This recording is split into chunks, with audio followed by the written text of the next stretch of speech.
ऊंचा ऊंचा शत्रुंजय ना शिखरो सोहाय। आज हम एक अनोखा इतिहास देखेंगे।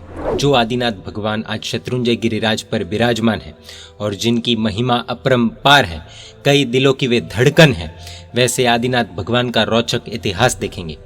ये आदिनाथ भगवान की प्रतिमा 16वें उद्धार के बाद कर्मा शाह ने प्रतिष्ठित की थी और उसका इतिहास इतना गहरा है कि हम सोच भी नहीं सकते। विक्रम संवत 1516 से लेकर 1570 तक सुल्तान महमूद बेगड़ा का राज अहमदाबाद आदि क्षेत्रों में था। महमूद बेगड़ा के पुत्र अहमद सिकंदर ने विक्रम संवत 1525 से लेकर 1527 तक सौराष्ट्र पर आक्रमण करके सब जगह तोड़फोड़ कर वहां की सवारी की थी। सोमनाथ, पाटन, गिरनार, शत्रुंजय आदि सभी तीर्थों का विनाश किया था और मंदिरों में तोड़फोड़ कर प्रतिमाओं को चकनाचूर कर दिया था। ये बात सुनकर कर्मा शाह के पिता तोला शाह को बहुत दुख हुआ। उस समय में तपागज के वड़ी पोशाल के 57वें पाठ पर हुए पूज्य आचार्य श्री रत्न सिंह सुरेश्वर महाराज साहब, पूज्य आचार्य श्री धर्म रत्न सुरेश्वर महाराज साहब की निश्रा में रणथंबोर के महामंत्री संघपति धनराज ने चरिपालित संघ निकाला था और आबू आदि तीर्थों की यात्रा करते हुए वे चित्तौड़ पधारे थे। राणा सांगा ने उनका बहुत मान सम्मान से सत्कार किया था। कर्मा शाह के पिता तोला शाह ने जाकर आचार्य रत्न सिंह सुरेश्वर महाराज साहब एवं आचार्य धर्म रत्न सुरेश्वर महाराज साहब को कहा था कि हे भगवान, मुगलों ने श्री शत्रुंजय महातीर्थ तोड़ा है। सम्राट शाह ने विक्रम संवत 1371 में शत्रुंजय महातीर्थ का 15वां बड़ा उद्धार किया था। उस वक्त जिस प्रतिमा को मूलनायक के रूप में प्रतिष्ठित किया गया था, उसे भी तोड़ दिया गया था। इसलिए कृपा करके हमें बताइए कि इस महातीर्थ की पुनः स्थापना किस रीत से होगी। मेरा मनोरथ पूरा हो, ऐसा कोई रास्ता बताइए। दोषी जी यानी कि तोला शाह इतने आक्रोश में थे, इतने भावावेश में थे कि आचार्य श्री को उन्हें शांत करना पड़ा। आचार्य श्री ने कहा, जिन शासन जितनी बार टूटा है उतनी बार उठा भी है। इसलिए हे महानुभाव, जिन शासन जयवंता है, तू भाग्यशाली है, क्योंकि तेरे पुत्र कर्मा शाह के हाथों से ही शत्रुंजय महातीर्थ का अगला उद्धार होने वाला है और तेरे कुल को ही ये लाभ मिलने वाला है। इसलिए तेरे पुत्र के हाथों से ही तुझे तेरा मनोरथ पूर्ण करना होगा। यहाँ पर समझने जैसी चीज है कि हम हमारे बच्चों के पास क्या मनोरथ रखते हैं। अगर आर्ट ऑफ पेरेंटिंग थोड़ा भी अगर हमने समझा हो तो समझ में आएगा कि जिस व्यक्ति की अपेक्षा भौतिक होती है यानी कि सुख समृद्धि की होती है, उसकी आदतें भी वैसी ही होती है। और जब आदतें सुख समृद्धि वाली होगी तो बच्चे भी वैसे ही होंगे, और अगर बच्चे भी वैसे ही होंगे तो माता पिता उनके पास क्या मनोरथ रखेंगे वो हमें पता ही है। वे बच्चों को मॉडल बनाना चाहेंगे और दुनिया की सबसे घटिया चीजें करके करवा के उसी में उनका स्टेटस मानेंगे। समझने जैसी चीज है कि एक पिता ने तीर्थ का उद्धार करने वाले खुद के पुत्र का मनोरथ रखा था और वो मनोरथ जब इच्छा बलवान हो तो पूर्ण भी होता है। दोषी तोला शाह ने गुरु महाराज के मुख से ऐसी भविष्यवाणी सुनकर बहुत खुशी जताई। उसके बाद आचार्य श्री ने कार्य की सिद्धि के लिए पूज्य उपाध्याय श्री विनय मंडन महाराज साहब को चित्तौड़ में रहने की आज्ञा की थी और वे विहार करके आगे चले गए थे। उसके बाद दोषी तोला शाह स्वर्गवासी हुए और गुजरात में महमूद बेगड़ा के मरण के बाद मुजफ्फर शाह, अहमद सिकंदर तथा लघु मोहम्मद सुल्तान बने। उसके बाद विक्रम संवत 1583 में माघ सुदी 14 के दिन बहादुर शाह गुजरात का सुल्तान हुआ था। उसके पहले खुद के पिता मुजफ्फर शाह से क्रोधित होकर बहादुर शाह चित्तौड़ गया था। देखिए विधि का कनेक्शन कहाँ कहाँ बैठता है। चित्तौड़ में बहादुर शाह दोषी तोला शाह का ही अतिथि बना था। उस समय शहजादा बहादुर शाह और कर्मा शाह के बीच बहुत गहरी दोस्ती हो गई थी और गुजरात जाने से पहले कर्मा शाह से रास्ते के खर्च के लिए बहादुर शाह ने पैसे मांगे थे। कर्मा शाह ने बिना किसी शर्त के उसे उस समय 1 लाख रुपए दिए थे। यह समझने जैसी चीज़ यह है कि हम हमारा काम निकालने के लिए कितने ही पैसे खर्चते हैं, लेकिन भविष्य देखकर बिना शर्त के पैसे देने वाले कितने व्यक्ति होंगे।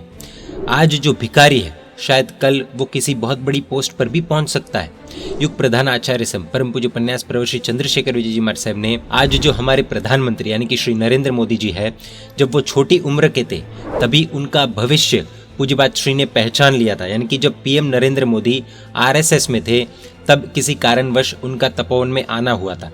तब पूज्य श्री ने उनकी बहुत बड़ी सहायता की थी, जिसका ऋण जब तक पूज्य श्री विद्यमान थे तब तक प्रधानमंत्री जी ने चुकाया था।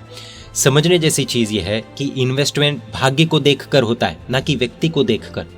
हमारे इस इतिहास में अगर हम देखेंगे तो व्यक्ति मुगल था पर जिन शासन की उन्नति का, शासन की रक्षा का प्रश्न जब आता है, तब सामने वाला व्यक्ति कौन है वो नहीं देखा जाता। उस समय सिर्फ जिन शासन को देखा जाता है, जिन शासन का भविष्य देखा जाता है। कई बार हम हमारे जैन गुरु भगवंतों को पॉलिटिशियंस आदि लोगों से मिलते हुए देखते हैं, तब सही कारण जाने बिना, सही विषय पहचाने बिना ही टीका टिप्पणी, निंदा आदि कर देते, व्हाट्सएप में जो मन चाहे घुमा देते। लेकिन उनके मिलने का, बातें करने का मोटिव, रहस्य आदि को हम समझ नहीं पाते हैं। कई काम ऐसे होते हैं जो बिना आवाज के किए जाते हैं। उन कामों में इंटरफेयर करने से बनता काम भी बिगड़ जाता है। हमारी जनसंख्या पर भी बहुत बड़ा प्रश्न चिन्ह है। इसलिए जो काम अंदर होते हैं उसमें खुद की पब्लिसिटी कर रहे हैं ऐसा बोलकर उन्हें डीमोटिवेट करना मूर्खता है और दूसरा कुछ नहीं। जिन शासन की एक तरह से हिलना है। इस तरह कर्मा शाह और बहादुर शाह के बीच जो मित्रता हुई थी वो दृढ़ हो गई। दोषी तोला शाह के सबसे छोटे पुत्र यानी कि कर्मा शाह धर्म प्रेमी, बुद्धिशाली और भाग्यशाली थे। उन्होंने पूज्य आचार्य श्री रत्नसेन जी महाराज साहब की भविष्यवाणी के मुताबिक और पिता की आज्ञा से श्री शत्रुंजय महातीर्थ का बड़ा उद्धार कराने की उत्कृष्ट भावना रखी थी। उपाध्याय श्री विनय मंडन महाराज साहब ने कर्मा शाह को तीर्थ उद्धार के लिए बार बार उपदेश दिया था और उसी बीच तपागज के पूज्य आचार्य श्री दान श्री महाराज साहब चित्तौड़ पधारे। उन्होंने भी दोषी कर्मा शाह को तीर्थोद्धार के लिए उत्साहित किया। उस समय बहादुर शाह गुजरात का सुल्तान बन चुका था। ये जानकर कर्मा शाह अहमदाबाद गए और सुल्तान को मिले। सुल्तान ने उन्हें 1 लाख रुपए वापस देकर प्रेम भाव से पूछा कि मेरे योग्य दूसरा कोई काम हो तो बताओ। कर्मा शाह ने कहा, यदि आप आज्ञा देते हो तो मुझे मेरे शत्रुंजय तीर्थ में मेरे भगवान की प्रतिमा स्थापित करनी है, इसलिए मुझे आज्ञा दीजिए। सुल्तान ने प्रसन्न होकर कर्मा शाह को फरमान लिखकर दे दिया और शत्रुंजय के ऊपर तीर्थ की स्थापना करने की अनुज्ञा यानी कि परमिशन दे दी। कर्मा शाह अहमदाबाद से खंभात गए और वहां पर उपाध्याय श्री विनय मंडन महाराज साहब को सब हकीकत बताई और शत्रुंजय तीर्थ पर पधारने की विनंती की। कर्मा शाह भी संघ के साथ पालीताना गए और वहां के सूबेदार खान मजद खान को मिले और सुल्तान का फरमान उसे दिया। सूबेदार शत्रुंजय पर तीर्थ की स्थापना हो इस विषय में बिल्कुल भी राजी नहीं था, परंतु सुल्तान के हुक्म के सामने किसी का कुछ नहीं चलता। उसके पास कोई उपाय नहीं था, इसलिए वो अपना मुंह बंद करके बैठ गया। सूबेदार के रविराज और नरसिंह नामक मंत्री थे। कर्मा शाह ने दोनों मंत्रियों को धन मान से संतुष्ट किया और खुद के काम में मददगार बनाया। यहाँ समझने जैसी चीज ये है कि जब घी सीधी उंगली से नहीं निकलता है तब उंगली टेढ़ी करनी ही पड़ती है। और हमेशा ये क्रम ध्यान रखने जैसा है कि जब कोई बड़ा व्यक्ति मानता नहीं है, प्लीज नहीं होता है, तब उसके छोटे व्यक्तियों को साधना जरूरी हो जाता है, क्योंकि असल में तो सारी सत्ता छोटों के हाथों में ही होती है और ये चीज आईएएस ऑफिसर्स और नेता दोनों में स्पष्ट दिखती है। पूज्य उपाध्याय श्री विनय मंडन महाराज साहब उनके पूरे साधु साध्वी जी के परिवार के साथ पालीताना पधारे। एक तरफ मूल जीर्ण प्रासाद यानी कि जिनालय का जीर्णोद्धार चल रहा था और दूसरी तरफ कर्मा शाह ने महाअमात्य वस्तुपाल ने रखी हुई मुंबाण पाषाण की शिला को बाहर निकालकर पूज्य उपाध्याय श्री विनय मंडन महाराज साहब और पूज्य पन्यास प्रवर श्री विवेक धीर गणिवरे के निश्रा में श्री ऋषभदेव भगवान की प्रतिमा तैयार करवाई। आज जिन आदिनाथ दादा की प्रतिमा को हम देख रहे हैं उसके पीछे कर्मा शाह का जितना भोग नहीं है उससे भी ज्यादा भोग 2 बड़े गीतार्थ गुरु भगवंतों का है। धर्म की कोई भी व्यवस्था हो उसके सर्वोपरि गुरु भगवंत ही होते हैं। हमें ऐसा बहुत बार देखने को मिलता है कि ट्रस्ट और गीतार्थ ज्ञानी एवं शासन के हित का सोचने वाले गुरु भगवंतों के बीच कभी कभी बात बिगड़ जाती है। तब किसकी आज्ञा का पालन करना और कौन सच्चा है, ये बात जब निर्णय करना होता है तब समझने जैसी चीज है कि हमेशा गुरु भगवंत जो शास्त्र ज्ञानी हो, गीतार्थ हो, शासन के हित का सोचते हो, उस परिस्थिति में शासन का हित जिसमें हो वो कहते हो, उनकी ही आज्ञा माननी होती है। पैसों के तमाशे पर ट्रस्टी बने कुछ लोग ये चीज समझते नहीं है और उसमें गुरु भगवंत की कितनी बड़ी अशातना होती है और जिन शासन को कितनी क्षति पहुंचती है वो उन्हें समझ में नहीं आता है। पैसों का जोर और पैसों का नशा जब सर पर चढ़ता है तब गुरु भगवंत कौन है, प्रभु की आज्ञा क्या है, जिन शासन का हित किसमें है, ये सब चीजें ट्रस्टी लोग भूल जाते हैं। इसलिए हमें ऐसे ट्रस्टीज से सावधान रहना चाहिए।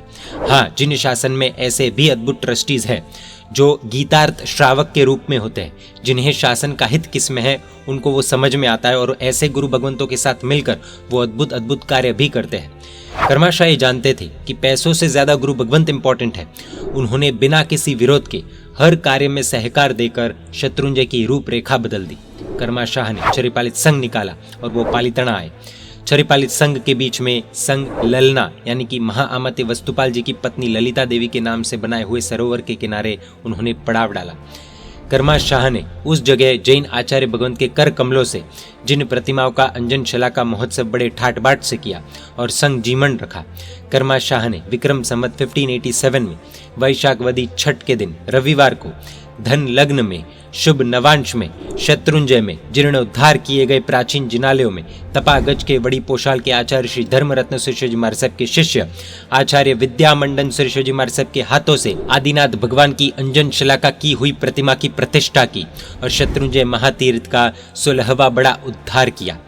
दोषी कर्मा शाह ने श्री आदिनाथ भगवान और गणधर पुंडरिक स्वामी की भी नई प्रतिमाओं का निर्माण करवाकर स्थापित की थी। शत्रुंजय के 16वें बड़े उद्धार की प्रशस्ति यानी कि जिसे हम शिलालेख कहते हैं, तपागज के आचार्य श्री समय रत्न सुरेश्वर जी महाराज साहब के शिष्य पन्यास प्रवर श्री लावण्य समय गणिवर्य ने बनाई थी और पन्यास प्रवर श्री विवेक धीर गणिवर्य ने शिलालेख के ऊपर लिखी थी। उस प्रशस्ति में एक अद्भुत श्लोक लिखा था जिसका अर्थ कुछ इस प्रकार था, कर्मराज ने एक गजब का सुकार्य किया है कि जो किसी ने भी नहीं किया है। उसने म्लेच्छ राज्य में भी यानी कि मुगलों के राज्य में भी उनकी आज्ञा से 16वां उद्धार करवाया है।